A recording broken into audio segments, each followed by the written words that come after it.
Election کے لیے 21 ارب نہیں لیکن ترقیاتی کاموں کے لیے 129 ارب جاری۔ لگتا ہے کہ حکومت نے سپریم کورٹ کو مکمل طور پر نظر انداز کرنے کا فیصلہ کر لیا ہے، کیونکہ حکومت نے فنڈ میں کمی کا بہانہ بنا کر پنجاب میں الیکشن کروانے کے لیے 21 ارب روپے جاری کرنے سے انکار کر دیا ہے۔ لیکن دوسری طرف وفاقی حکومت نے رواں مالی سال کی آخری سمائی میں ترقیاتی کام کروانے کے لیے 129 ارب روپے کے فنڈ جاری کر دیے ہیں۔ تفصیلات کے مطابق وزارت منصوبہ بندی نے چوتھی سمائی کے دوران وفاقی ترقیاتی پروگرام کی جاری ترقیاتی منصوبوں کے لیے 129 ارب روپے جاری کر دیے۔ 129 ارب روپے میں فاٹا، آزاد کشمیر، گلگت بلتستان میں جاری ترقیاتی منصوبوں کے لیے 27 ارب روپے بھی شامل ہیں۔ حکومت نے رواں مالی سال وفاقی ترقیاتی پروگرام کے مختلف منصوبوں کے لیے مقررہ ہدف میں 714 ارب روپے کے مقابلے میں 320 ارب روپے خرچ کیے ہیں، جبکہ وزارت منصوبہ بندی کے مطابق وزارت نے ترقیاتی منصوبوں کے لیے مجموعی طور پر 600 ارب روپے جاری کیے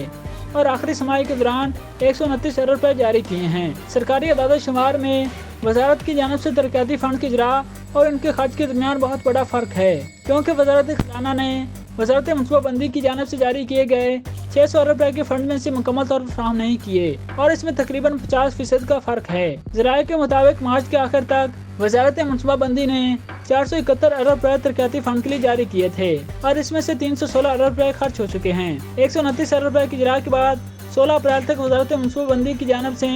مجموعی اجرا 600 ارب روپے کا ہو گیا ہے۔ وزارت منصوبہ بندی کی جاری اعداد و شمار کے مطابق وزارت آبی وسائل کو 30 ارب روپے، وزارت مواصلات 22 ارب روپے، ہائر ایجوکیشن کمیشن 7 ارب روپے، وزارت ریلوے 8 ارب روپے، جبکہ وزارت توانائی کو 5 ارب جاری کیے گئے۔ آخری سمائی کے لیے جاری 129 ارب روپے کے بعد مجموعی ترقیاتی بجٹ 600 ارب روپے کا ہو گیا ہے۔